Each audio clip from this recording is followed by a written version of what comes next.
welcome to episode 33 of Finance Talk. My name is Sue Diamond and I'm your host, and our goal is to provide our listeners with inspiring and encouraging experiences by sharing the journeys and successes of other women with a variety of topics related to financial empowerment. So I just want to say thanks to our listeners for joining us today. Her Finance Talk is brought to you by the Her Finance Club, and our mission is to socialize the idea that it's okay for women to talk about money because knowledge is power. And when that knowledge helps you become more independent, it translates to empowerment. Women empowering women is a mantra we love to live by, and one that has helped to inspire women for decades. Where would we be without each other? So, women are becoming more empowered to pursue their passions and fulfill their entrepreneurial dreams, more so than ever before. However, as we embark on this transformational journey towards success, it really is essential that we remain mindful of the potential financial pitfalls that may be ahead. So, I don't know if you're aware of this, but as April marks Financial Literacy Month, this is the perfect opportunity to equip yourself with the skills and strategies needed to become a savvy business owner. So today we are joined by Gianni Logan. Welcome, Gianni. Thank you so much for having me. Oh, my pleasure. And Gianni is going to be talking about the importance of having an accounting and bookkeeping system and understanding our numbers as business owners that can also help with tax savings. So, as a 15-year accountant who has worked in corporate America, managing finances of multi-million dollar companies, Gianna now takes pleasure in teaching small business owners how to build audit-proof, organized accounting and bookkeeping systems that provide valuable insight into your financial operations and allow you to keep more money in your business, which is kind of key, right, for all of us. Yes. So I would love to open up our conversation, Gianni, and have you expand on your story for our listeners and tell us, who you are and what led to you becoming an accountant. Yes. Well, thank you so much for that lovely introduction. Thank you so much for all of your kind words. I really do appreciate you having me on, especially on National Women's Day. So, what an amazing day to host a podcast, right? And so, just a little bit about myself. So, as Susan mentioned, I do have 15 years experience as an accounting leader in corporate America, where I was a really, really key component of building, right, our company's accounting, which we didn't use the word bookkeeping in corporate America. However, us small business owners were very, very familiar with the term bookkeeping. But basically, I played a key role in managing the financial operations of a multi-million dollar company's accounting and bookkeeping system. So just managing all of the money coming in, all of the money going out, doing budgets where we budgeted a year out to move the company forward and see what the company would look like a year from now, setting goals, tracking those revenue goals, tracking the expense goals, seeing where we're spending money. If we're spending too much, do we need to cut back? So you name it, I did it, right? And now I actually take pleasure in helping small business owners to build what I call corporate level accounting and bookkeeping systems in their business. And really, I started my business, this passion for accounting was always there. When I was a teenager, it's so funny. I have a daughter and she's a teenager, and I tell her all the time, like, I was always into money, always. And I remember we would always be at one of my friends' house and they would be prank calling people, on the phone, prank calling people. And I was always sitting on the sofa writing down money management, right? Because I was working at the time as a teenager. I started working at a very young age. And so I would be sitting on the sofa writing out my money management. And my friends would always say, "You and that money management," And so, I was Yes. just Yes, I was always fascinated with the numbers. And ironically, when I first went to college as an undergrad, I actually thought I wanted to be a pharmacist. And because I liked math, there was a lot of chemistry. Chemistry is a lot of math. And after dissecting like the first few frogs, I realized, okay, pharmacy is not for me. So I was like, what else do I love? I love numbers. And I tell you, I decided to become an accountant and I have never looked back.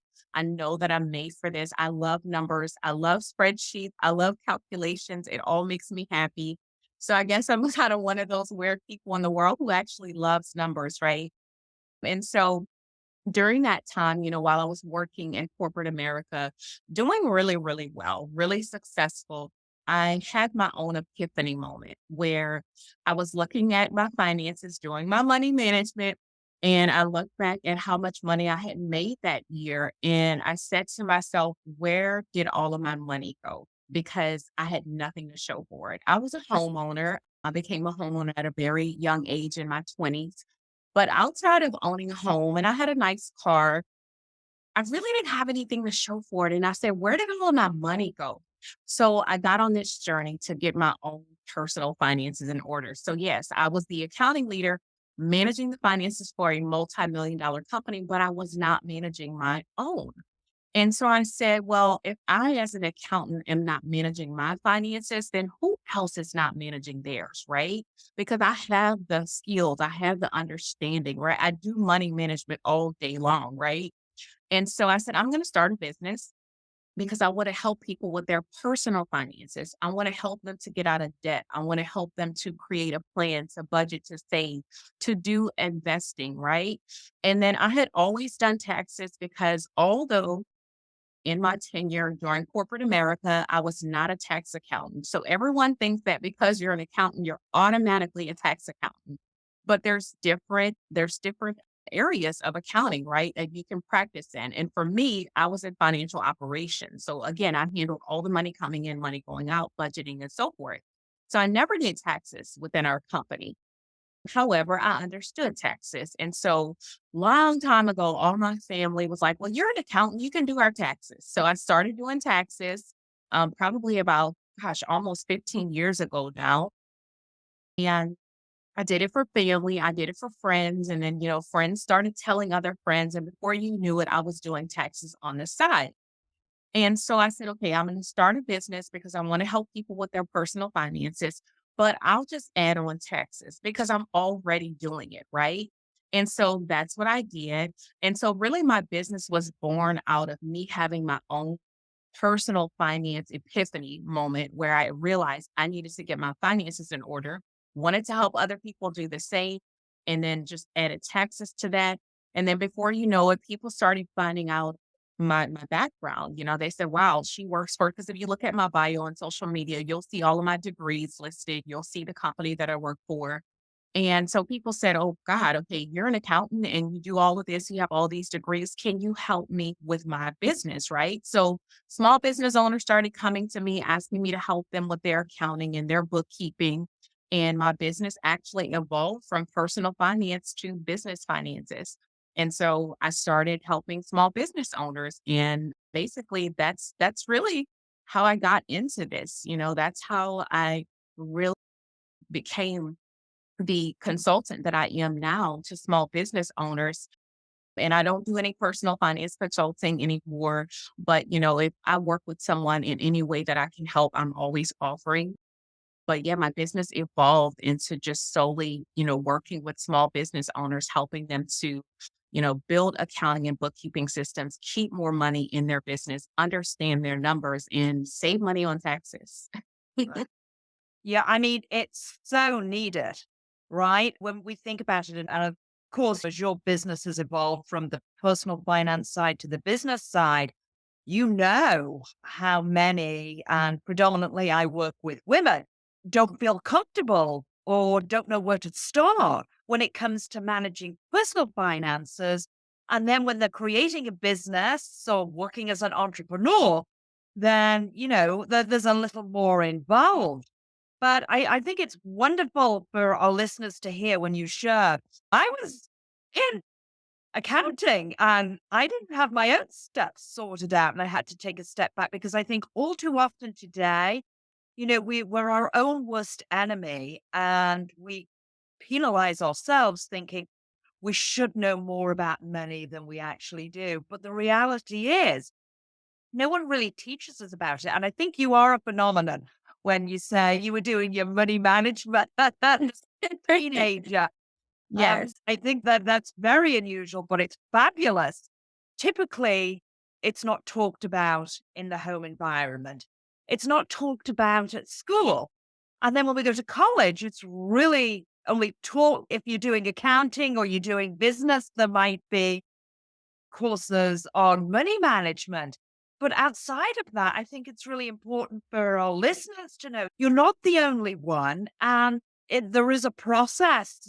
We have to actively or be intentional about teaching ourselves, but also recognize that the resources such as your business out there to help us. And there's no shame in asking for help. It's really important if we want to move forward that we feel comfortable asking for help and don't let our emotions or beliefs about we should be further along hold us back because we have some shame or embarrassment around that. So I think that that's wonderful. What a fabulous journey. My business has evolved. I started with nonprofits and then it rolled into working with just women. And it's amazing as we kind of delve deeper into what we're doing where we see additional needs or, were more needed. So, anyways, I don't want to keep our listeners waiting, Gianni, because I want you to be able to share some tips helping our budding entrepreneurs or our seasoned entrepreneurs for building that audit proof organized accounting and bookkeeping system. Yes, absolutely. And I do want to say, you touched on something very important and you said it more than once. And before we get into the tips, I do want whoever's listening to know that there is nothing to be embarrassed about where you are on your personal finance journey, where you are with your business finances, because at the end of the day, you don't know what you don't know. And if it was never taught to you and it was never modeled, then you can't expect to know it, right? And even in the case with me and my story, how I knew about business finances, but the connection between my business finances or, what I did, right, for a living, there was no connection between in my personal finances. And a lot of times you would think that there is a connection, but they're different, right? So I was managing, the financials of a major corporation because that's what I was hired to do, right? And Right. so it's different, a lot of times we are a little bit more lax with ourselves, right? And so it's kind of like you can give everyone else advice, but it's harder to follow your own. And so sometimes it's like, we just have to bring it home and we have to look inward. And that's why I think personal development is so good as well, because it forces you to question yourself. Why do you do the things you do? Why do you have the spending habits you have? And so it's so important. But I always tell everyone that I work with, because people come to me and they say, oh my God, my books are a mess. I'm not doing this. I'm not doing that. And I always say it's okay. I tell my clients that you are gifted and skilled at doing whatever it is that you started your business to do. You're not expected to know all of the ins and outs of how to manage the financial operations of a business. But yes, you should learn it. But if you don't know it, it's totally okay, right? Yeah. And so that's the first thing I definitely want everyone listening to know is that wherever you are on your journey, it's okay. There's an old saying that when you know better, you do better, right? But you Right. first have to know better. And so that would be the first thing that I definitely want people to know. And then as far as tips, I think the biggest tip is, really, really paying attention to your numbers and maintaining your books every single month.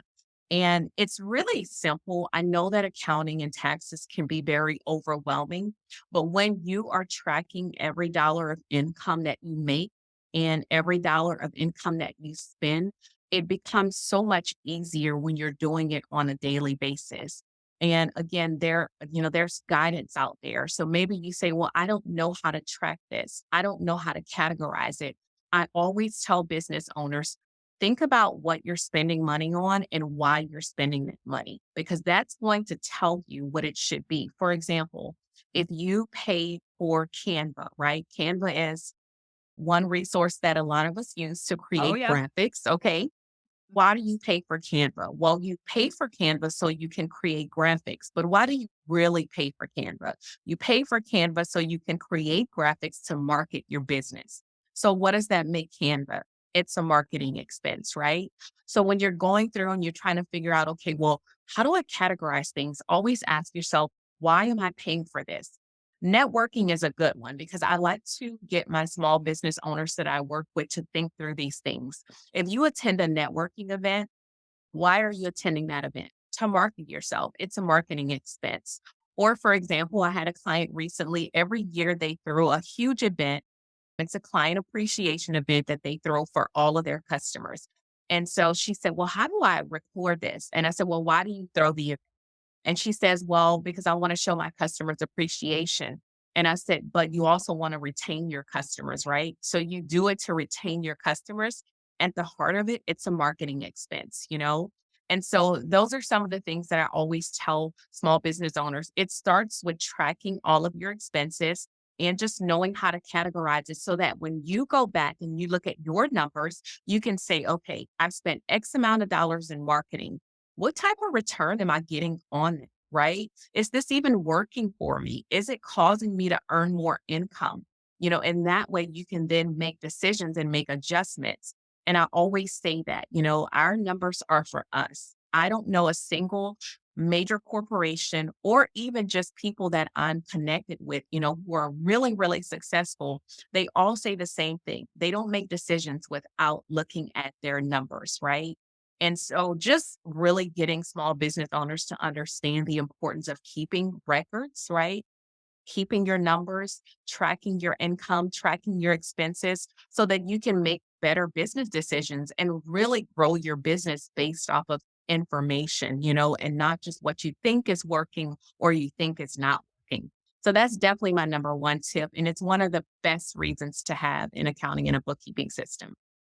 Before you move on to the next tip, just in terms of sitting down once a month, and of course, when we talk about finances, most people are like, oh, but I reference it for clients as a money date and creating an environment where it's relaxing or it's fun, Yeah. just just so you can motivate yourself a little more to do that. Because as you say, I know myself for years, I'd be like doing my spreadsheets before I went to the accountant and trying to do the whole year before. And it's like, oh my God, what was that for? Especially if you're using your credit card. It doesn't always tell you exactly what company, I think Canva is Canva, but I use other stuff and you would never know. You have to dig a little deeper to find out what you're paying for. So all that additional time really took away from my productivity. It so is worth it and really behooves us in terms of, as you say, staying on top of things and saving so much time. If we're just allocating that hour once a month to be able to dot all our I's and cross all our T's, etc. And for me, if it's not on the calendar, it doesn't happen. So you have to schedule yourself to do this, right? Yes, absolutely. And that's why I have all of my clients that I work with and even the small business owners in my coaching program, to schedule one day a month. Really, that's all it takes. Now, I do encourage them to do it every 2 weeks because you don't want it to become overwhelming, especially as your business grows. And I also teach them how to automate as much as possible, right? We are in the technology age and we have to take advantage of all of the technology that's available to us. So I also teach them how to automate, right? And so that's why I'm a big fan of using a system. Excel spreadsheets do work, right? If you're just starting out, they could work, but they don't give you the visibility that you need because you can't really structure, your chart of accounts is what we call it, but it's really just your income and expense categories. You can't structure that the way that you really want to. And then you're doing manual work, right? So what might have taken you 30 minutes takes you an hour to an hour and a half, right? So if you're using an accounting and bookkeeping system, you can automate a lot of these tasks and simplify it, right? I'm all about doing things simply in the automated way, right? So what you can do is when you use an accounting system, your bank account or your credit cards that you're using to spend money in your business, it's going to be connected to your system. And then when those transactions hit your bank account, they automatically hit your accounting system. And if you're using a good system, right, you can teach your system to actually recognize certain transactions. So, like when you always spend money at a certain place and it's always for office supplies, right? You can teach your system to say, every time you see a line item, right, a transaction come through from, let's just say Walmart, right, categorize it as office supplies. So you can literally automate a lot of the process. So that way it doesn't take as long. And then you just have to go in, run your checks and balances because you always want to be doing that, which that's another major tip. You have some business owners that say, I just want to outsource my accounting, right? I don't want to have anything to do with it. And I always say that that's great because at some point, as your business scales, you do want to outsource your accounting, but you should always know what's going on in your business.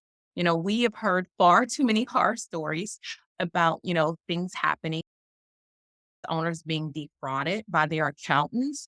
I actually spoke to someone personally whose accountant took over six figures from them. And I was like, oh my God. So even if you outsource your accounting, even if we build the automation and we use the automation, you should still be going into your system and looking at your numbers, right? And making sure that it's in alignment with what you're doing, where you're spending money, where you're getting sales. And so it's so important to still understand your numbers because even though you have an accountant, you have to play a part in the business making decision as well. So you have to understand what you're looking at. And a good accountant will teach you how to understand that in a simplistic way, right? So even for my small business owners who want to outsource accounting, I still say you still should definitely make sure that you have your hands in it and that you understand your numbers. I can't say that enough, right? Yeah. And then another benefit of having an accounting and bookkeeping system is no paper, right? And then you also touched on this too, no paper because receipts fade over time, right? And if you wait until the end of the year to go back and try to see, okay, what did I spend money on during the year? Sometimes those receipts can be faded and then you're missing out on tax deductions and tax write offs, right? Because all tax deductions and tax write offs they're just business expenses that we are tracking, every single month in our business. They automatically turn into tax write offs.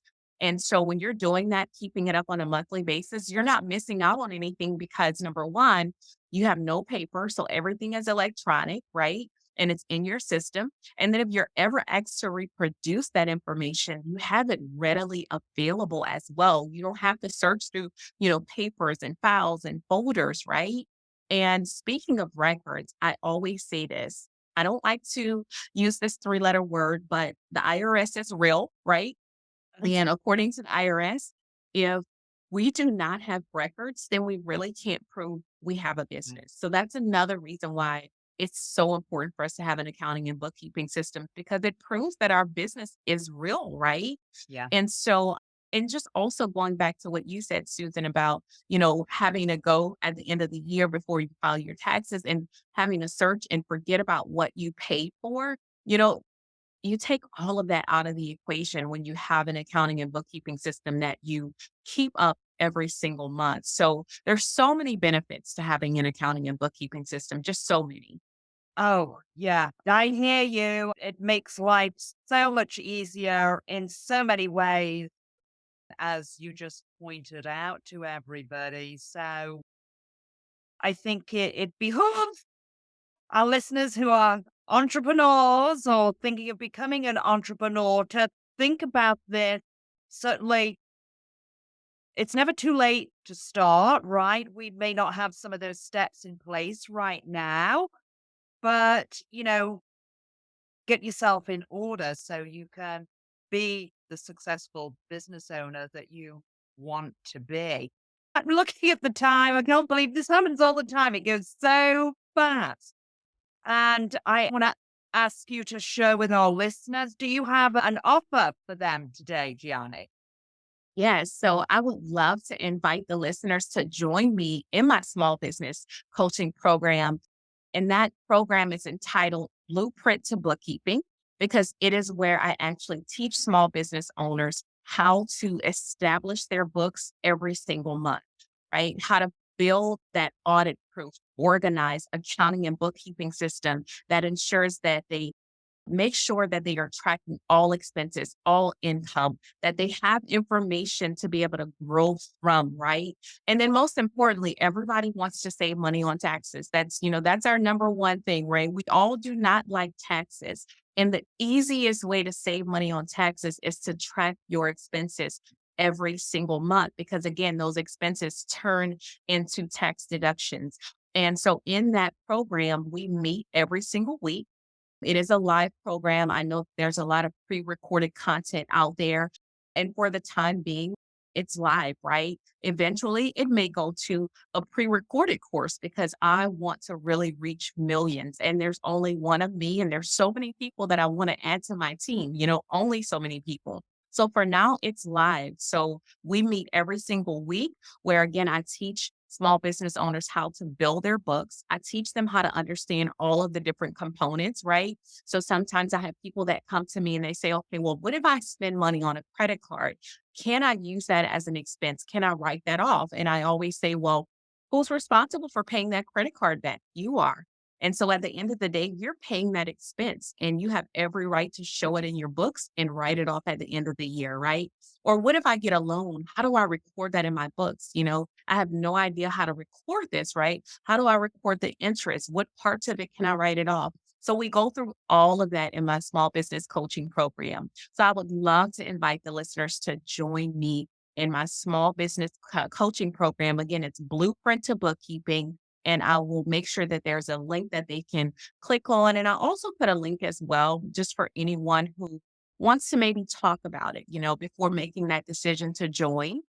And so I'll add a link in there as well. I'll make sure that you have a link to share with your listeners so that they can see more about the program, more in depth, what we cover, what we go through, everything it involves. And then also just a link to book a call with me for anyone who's interested or has any questions as well.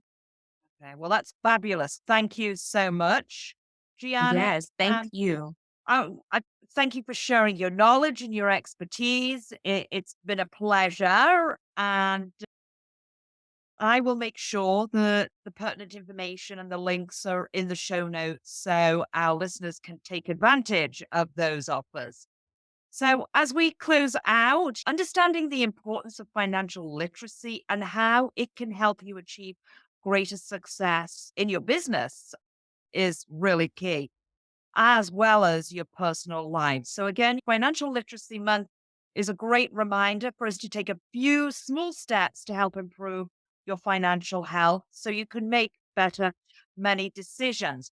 So, from my perspective and the Her Finance Club, I want to challenge you to quiz yourself and learn more about your money personality because, as Gianni had mentioned, earlier, in order to kind of manage your business, you have to understand who you are as well.